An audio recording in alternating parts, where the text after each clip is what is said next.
जी अस्सलाम वालेकुम तमाम ग्रुप मेंबरान को उम्मीद करता हूँ खैरियत से होंगे। तो किसान ਵੀਰੋ ਕੱਲ ਸਾਡੇ ਲਾਹੌਰ ਦੇ ਵਿੱਚ ਜ਼ਿੰਦਗੀ ਦਾ ਪਹਿਲਾ ਵਾਕਿਆ ਵਾ ਸਾਡੇ ਬਜ਼ੁਰਗਾਂ ਦੇ ਵੀ ਹੋਸ਼ 'ਚ ਵਿੱਚ ਔਰ ਸਾਡੀ ਵੀ ਹੋਸ਼ ਦੇ ਵਿੱਚ ਕਿ ਲਾਹੌਰ 'ਚ ਬਰਫ਼ਬਾਰੀ ਹੋਈ ਹੈ ਔਰ ਦੀਵਾਰਾਂ ਦੇ ਨਾਲ ਇੱਕ ਫੁੱਟ ਜਿਹੜੀ ਉਹ ਬਰਫ਼ਬਾਰੀ ਲੱਗੀ ਹੋਈ ਸੀਗੀ ਔਰ ਐਵਰੇਜ ਤੁਸੀਂ ਲਾ ਲਓ ਕਿ 2 ਇੰਚ ਬਰਫ਼ਬਾਰੀ ਹੋਈ ਲਾਹੌਰ ਦੇ ਵਿੱਚ, ਜਿਹਨੂੰ ਜ਼ਾਲਾਬਾਰੀ ਕਹਿ ਲਓ। ਇਹ ਸਾਡੀ ਗੰਦਮ PK11 अगर आम कणक कोई होंदी तो मेरा ख्याल सी कि उधर रहना कख नहीं सीगा और तुहानूं बर्फ़ वजी दिखा देना मैं। और एक होर चीज़ विखाउणा मैं, फिर कणक वाले पासे आउने हैं। ये सरों के बूटे तो सारे उत्ते टुट गए, यानी कि इन्नी बर्फ़ वजी है कि बर्फ़ के निशान जी, ठीक है जी, कि रहा कुछ नहीं तो सरों टुट गई सारी। सेम सारी इंजी सरों का कुछ नहीं रहा, उत्तों सारी टुटी पई है। इंज लगता किसी ने सोटिया ना तोड़ी होंगी है, लेकिन जिन्नी भी सरों है ये सारी गड़िया ना टुट रही, यानी कि इन्ना शदीद जड़ा वा ना वो इत्थे लाहौर च बर्फबारी हुई है। तो यह कणक मेरे नाल सीगी बिल्कुल, तो यह किसान की बेचारे की कणक जिहड़ी है वो टोटली तबाह हो गई है।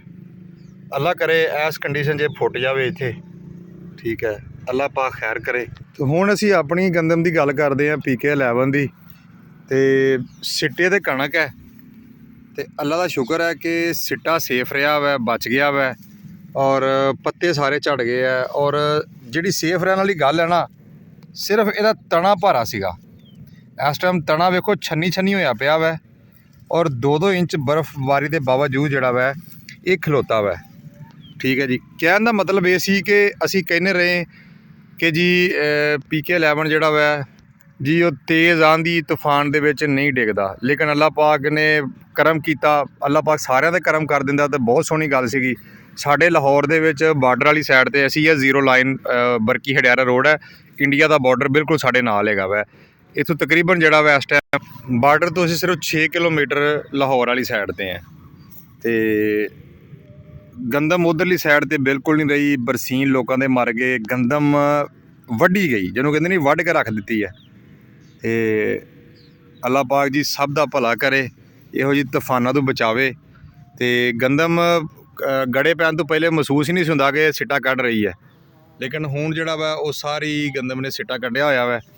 कहने का मकसद है कि इस टाइम तुसीं ये वेखो स्क्रीन के उत्ते कि किद्दां गड़िया ने छन्नी छन्नी कीता, पत्ता रहा नहीं है, ठीक है, सिर्फ तने ने बचाया वा।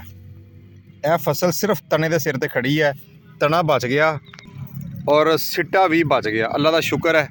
और तुहाडी की राय हैगी, जिहड़े किसान वीर साडे ग्रुप दे विच उन्हां दी की राय है, इनूं हुण काहदा स्प्रे करना चाहिदा वै, की इनूं देना चाहिदा जिहड़ा इनूं ताकत आवे, उहदे बारे दसो। क्योंकि हुण सिर्फ सिट्टा खड़ा वै, तने दा हालत तुसीं जिहड़ा वै वो देख सकदे जे कि तना तो छन्नी छन्नी होया पिया वै, ठीक है, लेकिन अल्लाह का शुक्र है तना सेफ हैगा वै। तो असी इसलिए बीज जरा ना बुक नहीं मैं पहले कभी करता, क्योंकि मैं जो भी कोई चंगी चीज़ लिया के लाई उन्होंने नज़र लग जाती है।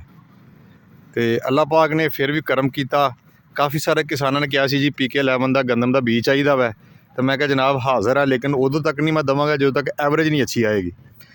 लेकिन अज एक गल साबित हुई है कि ये तूफान तो और ज़ालाबारी तो सेफ रही कणक।